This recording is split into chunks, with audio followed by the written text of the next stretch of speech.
اللهم لبيك لبيك لا شريك لك لبيك إن الحمد والنعمة لك والملك لا شريك لك. وأذن في الناس بالحج يأتوك رجالا وعلى كل ضامر يأتين من كل فج عميق. اور تم لوگوں میں حج کا اعلان کر دو، لوگ تیرے پاس پیدل اور سواریوں پر دور دراز علاقوں سے آئیں گے۔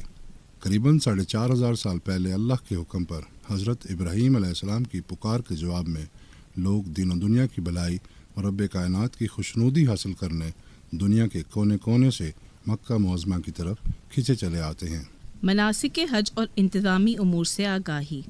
حج قراندازی میں کامیابی کے فوراً بعد عازمین حج کو چاہیے کہ وہ مناسک حج اور دیگر انتظامی امور سے آگاہی حاصل کرنے کے لیے وزارت مذہبی امور کے حاجی کیمپوں کے ذریعے ہونے والی تربیتی ورکشاپس کے ساتھ ساتھ تربیتی کتابچوں، حج دستاویزی فلم، ٹی وی، ریڈیو کے پروگرام اور اپنے علاقوں میں موجود مستند علماء سے رابطہ رکھیں۔ کہیں ایسا نہ ہو کہ بغیر تربیت اور علم کے آپ کا یہ مبارک سفر اپنے اور دوسروں کے لیے زحمت اور پریشانی کا باعث بن جائے۔ سفر حج کی تیاری۔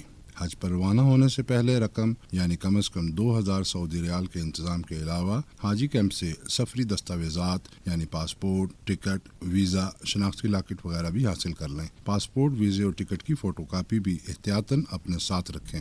اپنا احرام، عبایا، عام لباس، ضروری ادویات اور دیگر سامان ضرورت تیار کر لیں جن کا وزن فضائی کمپنی کی مقررہ حد سے زائد نہ ہو۔ ممنوعہ اشیاء۔ سعودی عرب میں ہر قسم کی منشیات اور خواب آور ادویات لے جانا ممنوع ہے، اور اگر کسی کے سامان سے برآمد ہو جائے تو نہایت کڑی سزائیں ہیں۔ عازمین حج کو ہدایت کی جاتی ہے کہ اپنے سامان کی حفاظت خود کریں اور کسی کا دیا ہوا سامان ہرگز اپنے ہمراہ نہ لے کر جائیں۔ طبی معائنہ اور ویکسینیشن۔ متعلقہ حاجی کیمپ میں اپنا طبی معائنہ کروائیں، اور اگر آپ کچھ مخصوص ادویات مسلسل استعمال کر رہے ہیں تو اس کا اندراج علاج کی کتاب میں کروائیں، اور اس کی مناسب تعداد حاجی کیمپ سے پیک کروا کر اپنے ہمراہ لازمی لے جائیں۔ لازمی ویکسین حج پر روانگی سے قبل لگوا کر کارڈ حاصل کریں۔ روزانہ کم از کم 5 کلومیٹر پیدل چلنے کی مشق کریں۔ عبادت میں یکسوئی کے لیے کم اور سادہ غذا کی عادت ڈالیں۔ شناخت۔ تمام عازمین حج اپنے سوٹ کیس اور دستی سامان پر شناخت کے لیے اپنا نام، پاسپورٹ، فون، بلڈنگ اور مکتب کے نمبر واضح انداز میں لکھیں اور بیگ کی جیب میں صفحہ پر لکھ کر رکھ لیں تاکہ گمشدہ سامان ملنے کی صورت میں وزارت کا شعبہ گمشدگی و بازیابی آپ سے رابطہ کر سکے۔ شناخت کے لیے مرد و خواتین پاکستانی پرچم کا سٹیکر، احرام یا اسکارف پر چسپاں کر لیں جو عازمین کو حاجی کیمپوں سے مفت مہیا کیا جاتا ہے۔ خواتین سعودی عرب میں قیام کے دوران عبایا لازمی پہنیں۔ زیور، کانچ کی چوڑیاں اور اونچی ہیل والے جوتے ساتھ لے کر مت جائیں۔ تمام عازمین حج کو ہدایت کی جاتی ہے کہ اپنے مکتب کے کارڈ اور شناختی لاکٹ ہر وقت پہنے رکھیں تاکہ راستہ بھولنے کی صورت میں معاونین آپ کی درست رہنمائی کر سکیں۔ احرام سے متعلق ضروری ہدایات۔ مردوں کا احرام صرف انسلی 2 سادہ چادریں ہیں۔ ایک تہہ بند کی طرح ناف سے اوپر باندھ لیں، مضبوطی کے لیے بیلٹ بھی باندھ لیں، اور دوسری چادر اوپر اوڑھ لیں۔ خواتین کا احرام عام لباس کے اوپر عبایا اور سکارف ہے۔ اگر مکروہ وقت نہ ہو تو 2 رکعت نفل برائے احرام ادا کریں اور عمرے کی نیت کر لیں۔ خواتین دھیمی آواز میں جبکہ مرد اونچی آواز میں 3 بار تلبیہ پکاریں۔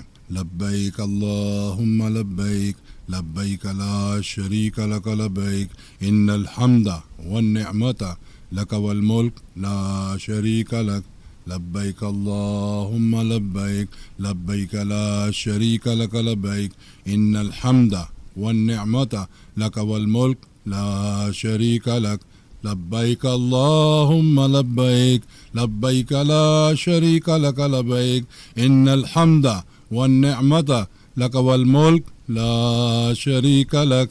تلبیہ پکارنے کے ساتھ ہی احرام کی پابندیاں آپ پر لازم ہو جائیں گی۔ ان کی خلاف ورزی گناہ ہے اور کفارہ کے لیے بعض صورتوں میں بدنہ، دم یا صدقہ ادا کرنا واجب ہوتا ہے۔ لبیک اللہم لبیک لبیک لا شریک لک لبیک ان الحمد والنعمت لک والملک لا شریک لک۔ گھر سے ایئرپورٹ کے لیے روانگی۔ عازمین وزارت مذہبی امور کی ہدایات کے مطابق یا اپنی پرواز کی روانگی سے کم از کم 6 گھنٹے قبل اپنے گھر سے براہ راست ایئرپورٹ پہنچیں گے۔ احرام کی نیت اور 2 نفل گھر یا ایئرپورٹ جہاں آسانی میسر ہو پڑھ لیں، تاہم جہاز میں وضو کرنا یا احرام تبدیل کرنا انتہائی مشکل امر ہے۔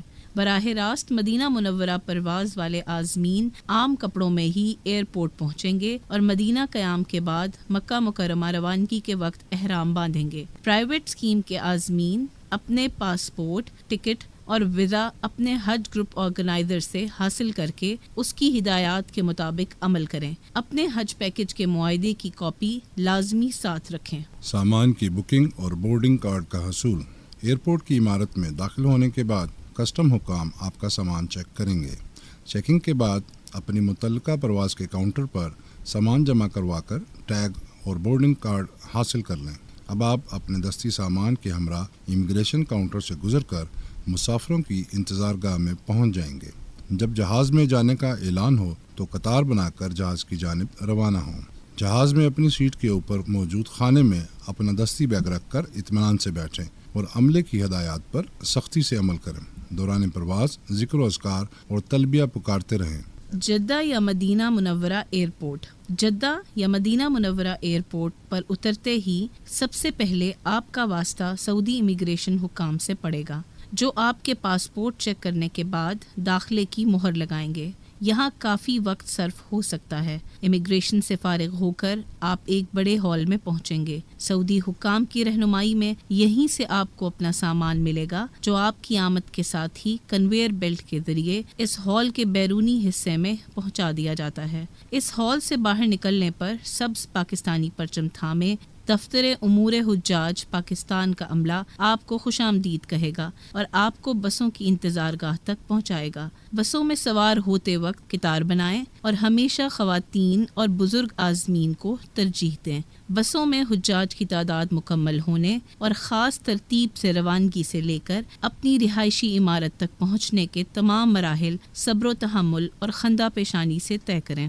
رہائش کے انتظامات۔ سرکاری حج اسکیم میں خواتین اور مردوں کو گروپ کی صورت میں الگ الگ کمروں میں رہائش پاکستان سے ہی الاٹ کر دی جاتی ہے، جس کی تبدیلی سعودی عرب میں ناممکن ہے۔ رہائشی عمارت پر موجود معاونین آپ کو مخصوص کمرے تک پہنچانے میں آپ کی مدد کریں گے۔ مناسب ہے کہ اپنے کمرے میں سامان رکھنے کے بعد حرم کی طرف روانہ ہونے سے پہلے کچھ دیر آرام کر لیں اور اپنی قریبی موبائل کمپنی کے بوتھ سے سعودی سم حاصل کر لیں۔ اس بار حکومت پاکستان آپ کو سعودیہ کی سم مفت فراہم کر رہی ہے۔ حرم کی طرف روانہ ہونے سے قبل اپنے گلے کے لاکٹ اور مکتب کے کارڈ ضرور اپنے ہمراہ رکھیں، جبکہ اپنی بلڈنگ اور علاقے کا نام، پتہ، ساتھیوں کے فون نمبر بھی لکھ کر اپنے پاس رکھ لیں۔ حرم میں داخل ہوتے وقت گیٹ کا نام اور نمبر یاد رکھیں۔ پہلا عمرہ۔ عمرے کے 2 فرائض ہیں۔ عمرے کی نیت سے احرام باندھ کر تلبیہ پکارنا اور طواف کرنا، یعنی بیت اللہ کے گرد 7 چکر لگانا۔ عمرے کے 2 واجبات ہیں، صفا و مروہ کی سعی کرنا اور حلق یا قصر کرنا۔ سنت کے مطابق حرم پاک میں داخل ہوں اور خانہ کعبہ پر نظر پڑتے ہی ہاتھ اٹھا کر خوب دعائیں مانگیں۔ اس کے بعد حجر اسود کی سیدھ میں آئیں، جس کی نشاندہی سبز ٹیوب لائٹ کے ذریعے بھی کی گئی ہے۔ یہاں تلبیہ پکارنا بند کر دیں اور استباء کریں۔ یہاں کھڑے ہو کر خانہ کعبہ کی طرف منہ کر کے طواف کی نیت کریں اور یہ دعا پڑھیں: اللہم انی ارید العمرہ فیسرہا لی وتقبلہا منی۔ اس کے بعد بسم اللہ اللہ اکبر کہتے ہوئے حجر اسود کی طرف ہتھیلیاں کر کے چوم لیں، اسے حجر اسود کا استلام کہا جاتا ہے۔ اس کے بعد طواف شروع کریں اور دوران طواف مسنون دعائیں زبانی یا دیکھ کر پڑھیں، مثلاً ربنا آتنا فی الدنیا حسنۃ وفی الآخرۃ حسنہ وقنا عذاب النار وادخلنا الجنہ مع الابرار یا عزیز یا غفار یا رب العالمین۔ یہ دعا رکن یمانی اور حجر اسود کے درمیان پڑھنا سنت ہے۔ نیت طواف یا دیگر مقامات پر پڑھی جانے والی دعاؤں کے علاوہ کوئی بھی دعا مانگی جا سکتی ہے۔ آپ کو خانہ کعبہ کے گرد 7 چکر پورے کرنے ہیں اور ہر چکر کے بعد استلام کرنا ہے۔ مرد صرف پہلے 3 چکروں میں سینہ تان کر تیز تیز چلیں گے، جسے رمل کہا جاتا ہے، تاہم بھیڑ کی صورت میں تیز چلنا ضروری نہیں۔ طواف کے بعد 2 رکعت نماز واجب الطواف مقام ابراہیم کی سیٹ میں ادا کریں گے۔ اگر یہاں موقع نہ ملے تو یہ حرم میں کہیں بھی ادا کیے جا سکتے ہیں۔ مطاف کے برآمدے میں آ کر قبلہ رخ ہو کر جی بھر کر زمزم پئیں اور خوب دعائیں مانگیں۔ زمزم پینے کے بعد صفا پہاڑی کی طرف سعی کے لیے روانہ ہو جائیں، جس کی نشاندہی کے لیے عربی اور اردو میں بورڈ لگے ہوئے ہیں۔ صفا و مروہ کی سعی۔ صفا کی طرف جاتے ہوئے حجر اسود کا استلام کرنا سنت ہے۔ صفا پہنچ کر آپ سعی کی نیت کریں اور مروہ پہاڑی کی طرف چلیں۔ راستے میں جہاں سبز لائٹ شروع ہو وہاں سے مرد اس وقت تک بھاگیں جب تک سبز لائٹ ختم نہ ہو جائے، تاہم خواتین اپنی معمول کی رفتار سے چلیں۔ مروہ پہنچ کر آپ کا 1 چکر مکمل ہو جائے گا۔ یہاں قبلہ رو ہو کر خوب دعائیں مانگنے کے بعد دوبارہ صفا کی طرف روانہ ہوں۔ سبز لائٹوں کے درمیان بھاگ کر اور باقی مقام سے معمول کی رفتار سے چل کر آپ دوبارہ صفا پہنچ جائیں گے۔ اس طرح آپ کے 2 چکر مکمل ہو جائیں گے۔ اسی طرح 7 چکروں کے بعد آپ کی سعی مروہ پر ختم ہوگی۔ حلق یا قصر۔ سعی کے بعد مرد حضرات حلق یعنی سر کے بال منڈوا کر یا قصر کروا کر حالت احرام سے باہر آئیں گے۔ عورتیں قصر یعنی ساری چٹیاں پکڑ کر سر کے دائیں بائیں اور پیچھے 3 حصے کر کے ہر حصے سے انگلی کے 1 پور کے برابر یا کچھ زیادہ بال کاٹ کر حالت احرام سے باہر آ جائیں گی۔ یوں آپ کا عمرہ مکمل ہو جائے گا۔ سفری سہولتیں۔ سرکاری حج اسکیم کے تحت آئے ہوئے حجاج کی رہائش گاہیں مکہ مکرمہ میں عزیزیہ یا بطھا قریش نامی بستی میں ہوں گی، جو حرم پاک سے تقریباً 8 کلومیٹر کے فاصلے پر واقع ہیں۔ بلڈنگ کے باہر حرم آنے جانے کے لیے جدید ایئر کنڈیشن بسیں 24 گھنٹے وہاں موجود ہوں گی۔ آپ کی رہائش گاہ، بس سٹاپ اور حرم کے پاس پاکستانی معاونین آپ کی رہنمائی کے لیے ہر وقت موجود ہوتے ہیں۔ سعودی حکومت 5 سے 15 ذی الحجہ کے درمیان شدید رش کے باعث تمام بسوں کی آمد و رفت بند کر دیتی ہے، لہٰذا ان دنوں میں نماز اپنے علاقے کی قریبی مسجد میں ادا کریں۔ خصوصاً آخری نماز جمعہ کے لیے خواتین اور بچے حرم پاک جانے سے گریز کریں۔ مدینہ منورہ کی حاضری۔ مدینہ منورہ میں روضہ رسول صلی اللہ علیہ وآلہ وسلم پر حاضری بہت بڑی سعادت ہے، تاہم اس سال ریاض الجنہ کی زیارت کے لیے تمام حجاج کو نسک ایپ کے ذریعے پہلے سے بکنگ کرانا ہوگی۔ مدینہ منورہ روانگی کے شیڈول کے بارے میں اپنے بلڈنگ معاون سے آگاہی حاصل کریں۔ مدینہ منورہ اور خصوصاً مسجد نبوی صلی اللہ علیہ وآلہ وسلم میں آداب حاضری کا خاص خیال رکھیں۔ بہتر ہے کھجور اور دوسری اشیاء کی خریداری مدینہ منورہ سے کر لیں، تاہم بازاروں میں غیر ضروری پھرنے سے گریز کریں۔ سامان وزن کی مقررہ حد سے زائد نہ لائیں۔ مشترکہ رہائش، صفائی اور کھانا۔ سرکاری اسکیم کے حجاج مشترکہ رہائش گاہوں میں قیام کرتے ہیں، جہاں غسل خانے، کچن، واشنگ مشینیں بھی مشترکہ ہوتی ہیں۔ حجاج کو کھانا ڈائننگ ہال میں ہی فراہم کیا جاتا ہے۔ کمروں میں کھانا لے جانا منع ہے۔ ساتھ ہی عازمین حج کے حقوق کا خیال رکھیں، اپنے کمروں میں صفائی کا خاص خیال رکھیں۔ سعودی عرب میں بیشتر رہائش گاہوں کے واش رومز میں انگلش کموڈ نصب ہیں۔ کموڈ کا درست استعمال سیکھ کر جائیں تاکہ کسی قسم کی ناپاکی کا اندیشہ نہ ہو۔ طبی سہولیات۔ وزارت مذہبی امور نے آپ کی رہائش گاہوں کے قریب ڈسپنسریاں قائم کی ہیں، جہاں پاکستانی ڈاکٹر اور پیرا میڈیکل سٹاف آپ کی خدمت کے لیے 24 گھنٹے موجود رہتا ہے۔ اس کے علاوہ مکہ اور مدینہ منورہ میں ایک بڑا ہسپتال بھی قائم کیا جاتا ہے، جہاں ایکس رے اور لیب ٹیسٹ کی تمام سہولیات حجاج کرام کو مفت مہیا کی جاتی ہیں۔ ضرورت کے تحت ایمبولینس سروس بھی مفت مہیا کی جاتی ہے۔ سعودی قوانین کی پاسداری۔ سعودی عرب میں قوانین انتہائی سخت ہیں۔ خلاف ورزی پر تادیبی کارروائی کی صورت میں پاکستان حج مشن مداخلت نہیں کر سکتا، لہٰذا سعودی اہلکاروں کی ہدایات پر سختی سے عمل کریں۔ زمین پر گری ہوئی کوئی چیز مت اٹھائیں، کیونکہ سعودی عرب میں اس کو چوری سمجھا جاتا ہے۔ خواتین حرمین جاتے ہوئے لباس کا خاص خیال رکھیں۔ حرم میں اونچی آواز میں باتیں کرنے، موبائل فون کے بے جا استعمال، تصاویر یا سیلفی بنانے کی سخت ممانعت ہے۔ دفتر امور حجاج پاکستان۔ وزارت مذہبی امور حجاج کی سہولت کے لیے سعودی عرب میں دفتر امور حجاج کے زیر انتظام کئی شعبے قائم کرتی ہے، جن میں مرکزی انتظامی دفتر MCO، کال سینٹر، شعبہ شکایات، مدینہ ڈپارچر سیل، شعبہ گمشدگی و بازیابی، شعبہ رہائش، ٹرانسپورٹ اور طعام، شعبہ امراض و اموات، شعبہ مانیٹرنگ اور حرم گائیڈ شامل ہیں۔ حجاج کرام کی فوری رہنمائی کے لیے ان کی رہائش گاہ پر بھی حج معاون تعینات ہوتے ہیں، جبکہ ہر رہائشی سیکٹر میں ایک سیکٹر آفس کام کرتا ہے۔ حج کی تیاری اور روانگی کے لیے اہم ہدایات۔ ایام حج قریب آتے ہی خود کو حج کے مشکل ترین مرحلے کے لیے ذہنی طور پر تیار کر لیں۔ ان ایام میں آپ مشاعر مقدسہ کے لیے روانہ ہوں گے، جہاں دنیا بھر سے آئے ہوئے لاکھوں عازمین حج ایک جگہ پر جمع ہوں گے۔ ان ایام میں آرام کے لیے وقت بھی کم میسر ہوگا اور خوب پیدل چلنا ہوگا۔ مینا اور عرفات کے نقشے اپنے بلڈنگ معاون سے حاصل کر لیں اور متعلقہ موبائل ایپ بھی ڈاؤن لوڈ کر لیں۔ مشاعر یعنی مینا، مزدلفہ اور عرفات کے تقدس کا خاص خیال رکھیں۔ خالی بوتلیں، کوڑا کرکٹ رستوں میں پھینکنے سے گریز کریں۔ حج کے 5 دن کی مناسبت سے اپنے ساتھ کم سے کم سامان رکھیں جو کہ کندھے پر لٹکانے والے بیگ میں بآسانی آ جائے، مثلا احرام کی اضافی چادر، ایک جوڑا کپڑے اور جوتا، مسواک، فون چارجر، مزدلفہ کے لیے میٹ، چھوٹا تکیہ وغیرہ۔ اب آپ اپنی ایئر کنڈیشن رہائشوں سے نکل کر مینا کی خیمہ بستی اور میدان عرفات منتقل ہوں گے، جہاں شدید گرمی کے موسم میں ہزاروں بسوں کے چلنے کی وجہ سے دن کے اوقات میں روم کولرز کے باوجود گرمی اور حبس بہت بڑھ جاتی ہے۔ مینا اور عرفات میں محدود جگہ کے باعث آپ کو 1.5 سے 2 فٹ چوڑائی والے بستر مہیا کیے جاتے ہیں۔ اس کے لیے ذہنی طور پر خود کو تیار رکھیں۔ دوسرے حجاج کے ساتھ خندہ پیشانی کے ساتھ پیش آئیں۔ ایام حج میں شدید رش کے باعث کھانا مشکل سے یا تاخیر سے ملنے کا اندیشہ ہوتا ہے، نیز کھانے کے ذائقے میں بھی فرق آ سکتا ہے۔ صبر کا دامن ہاتھ سے نہ چھوڑیں اور احتیاطاً خشک خوراک اور جوس یا پانی اپنے ساتھ رکھیں۔ وضو اور رفع حاجت کی جگہوں پر عین نماز سے پہلے حجاج کا شدید رش ہوتا ہے۔ ساتھ ہی حجاج کی آسانی کے لیے ان جگہوں پر صفائی اور پاکیزگی کا خاص خیال رکھیں۔ پانی کا غیر ضروری استعمال نہ کریں۔ ایام حج میں اپنی خوراک کم سے کم رکھیں تاکہ زیادہ سے زیادہ وقت عبادات میں گزرے۔ حج کے فرائض و واجبات۔ حج کے 3 فرائض ہیں، کسی ایک کے چھوٹ جانے سے حج نہیں ہوگا۔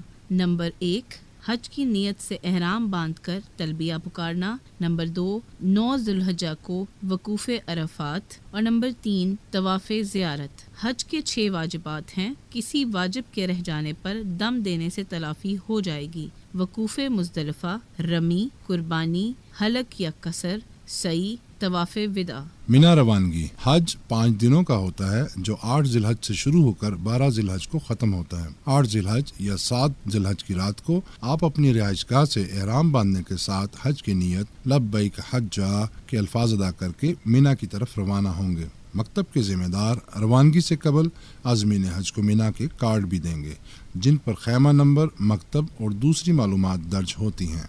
دوران حج اس لاکٹ کو پہن کر رکھنا انتہائی ضروری ہے۔ رہائش گاہ سے مینا روانگی کے لیے آپ کا مکتب بسوں کا انتظام کرتا ہے۔ عازمین حج کو بسوں پر مقررہ وقت سے کافی پہلے بھی سوار کرایا جا سکتا ہے اور سڑکوں پر شدید رش کے باعث طویل انتظار کی زحمت بھی اٹھانی پڑ سکتی ہے۔ عزیزیہ کی رہائش گاہوں سے مینا کا فاصلہ 2 سے 4 کلومیٹر بنتا ہے۔ حجاج گروپ کی شکل میں 1 سے 1.5 گھنٹے میں بآسانی پیدل بھی مینا پہنچ سکتے ہیں۔ مینا۔ 8 ذی الحج کو آپ مینا میں ظہر، عصر، مغرب اور عشاء کی نمازیں ادا کریں گے۔ صرف حج کے دنوں میں آباد ہونے والا خیموں کا شہر مینا 100 سے زائد مکاتب میں تقسیم ہے۔ مینا سے متصل حرم کی جانب جمرات یعنی 3 علامتی شیطان واقع ہیں۔ مینا سے مسجد حرام تک مخصوص سرنگوں کے ذریعے پیدل راستہ 6 تا 8 کلومیٹر بنتا ہے۔ حج کے دنوں میں پرائیویٹ گاڑیوں کے مہنگے کرائے اور سڑکوں پر شدید رش کے باعث مینا سے حرم جانے آنے کے لیے یہ راستہ سب سے مناسب ہے۔ مینا کی دوسری جانب مزدلفہ اور میدان عرفات واقع ہیں،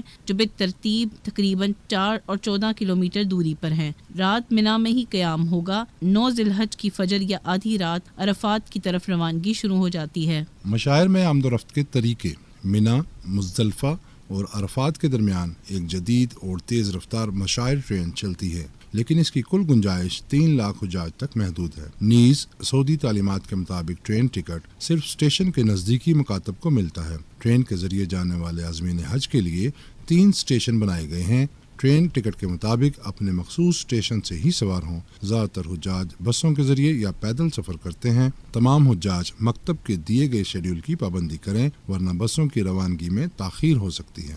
زیادہ ضعیف اور معذور افراد پاکستان سے ہی ویل چیئر کا بندوبست کر لیں اور کم رش والے اوقات یا متبادل جگہوں یعنی طواف، سعی اور رمی کے لیے اوپری منزلوں کا انتخاب کریں۔ مشاعر ٹرین پر سوار ہونے کے لیے مخصوص لفٹوں کا استعمال کریں۔ ضرورت پڑنے پر سعودی اہلکاروں، مفت ہیلپ لائن، معاونین حجاج یا مکتب کے نمائندوں سے رہنمائی حاصل کریں۔ یاد رکھیں، مشاعر ٹرین کے اسٹیشن کی طرف جانے والے راستوں پر عموماً بہت زیادہ رش ہوتا ہے اور ٹرین پر سوار ہونے اور اترنے کے لیے کافی وقت لگ جاتا ہے۔ اپنے ساتھ پانی اور چھتری لازمی رکھیں، عورتوں اور ضعیفوں کا خیال رکھیں اور سوار ہوتے وقت انہیں ترجیح دیں۔ کسی بھی ہنگامی حالت میں گھبراہٹ کا شکار ہونے کی بجائے آہستہ آہستہ متاثرہ جگہ سے دور ہو جائیں۔ مدد کے لیے ایمرجنسی فون نمبرز پر رابطہ کریں۔ کسی بھی صورت میں دھکم پیل نہ کریں، کیونکہ ایسا کرنے سے کسی کمزور یا ضعیف کی جان بھی جا سکتی ہے۔ دوسرے عازمین حج کا خیال رکھیں۔ یاد رہے، کسی مسلمان کی عزت و حرمت کو اللہ کے آخری نبی صلی اللہ علیہ وآلہ وسلم نے کعبۃ اللہ کی حرمت سے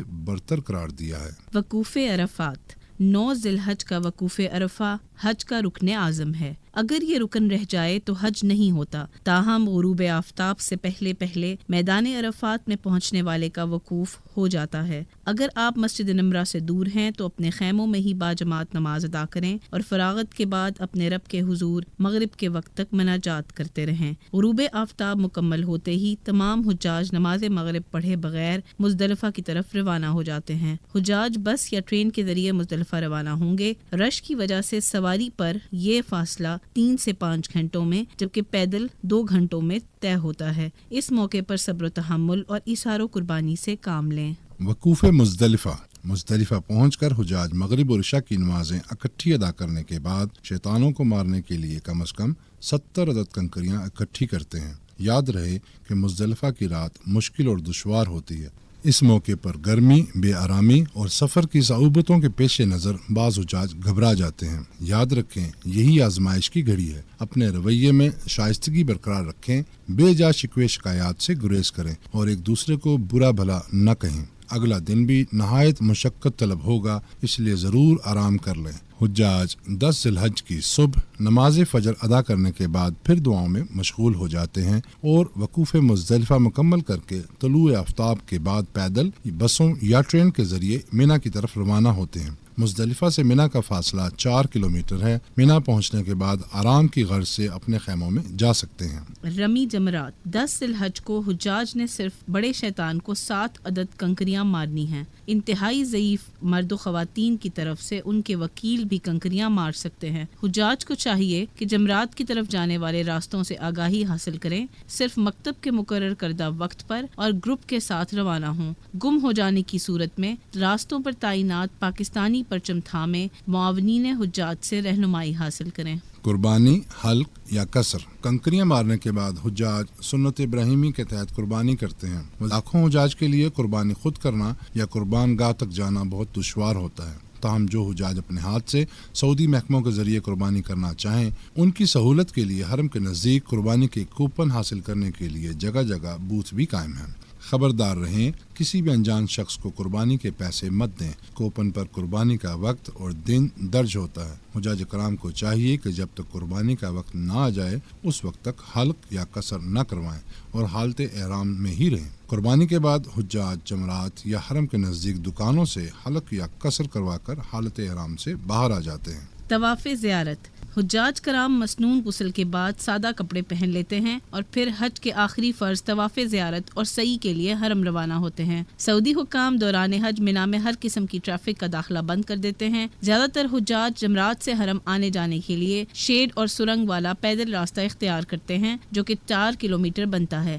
مینا سے عزیزیہ کا پیدل راستہ 2 تا 4 کلومیٹر ہے۔ مینا کی حدود سے باہر نکل کر شیشہ بن داؤد کی جانب سعودی عرب کی لال بسیں بھی دستیاب ہوتی ہیں۔ طواف زیارت کے بعد حجاج حج کے فرائض سے فارغ ہو جاتے ہیں، لیکن ان کا قیام ابھی مینا میں ہی ہوگا۔ حرم سے واپسی پر بسیں مینا کے داخلی راستوں پر ہی اتاریں گی، وہاں سے اپنے خیمے تک آپ کو پیدل آنا پڑے گا۔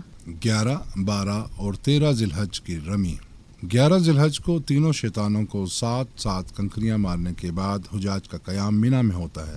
البتہ 12 ذی الحج کو دوبارہ تینوں شیطانوں کو 7 کنکریاں مارنے کے بعد حجاج یا تو مکتب کی ہدایت کے مطابق غروب آفتاب سے قبل مینا سے نکل کر اپنی رہائش گاہ واپس آ جائیں گے، یا پھر اگلے دن یعنی 13 ذی الحج کو رمی کرنے کے بعد مینا سے روانہ ہوں گے۔ مینا سے واپس آنے کے بعد حج کے تمام مناسک ختم ہو جاتے ہیں۔ طواف وداع، مکہ مکرمہ چھوڑنے اور اپنے وطن روانہ ہونے سے 1-2 دن پہلے حجاج اپنا آخری طواف یعنی طواف وداع کرتے ہیں، جو کہ واجب ہے۔ تاہم طواف وداع حیض و نفاس والی خواتین کو معاف ہے۔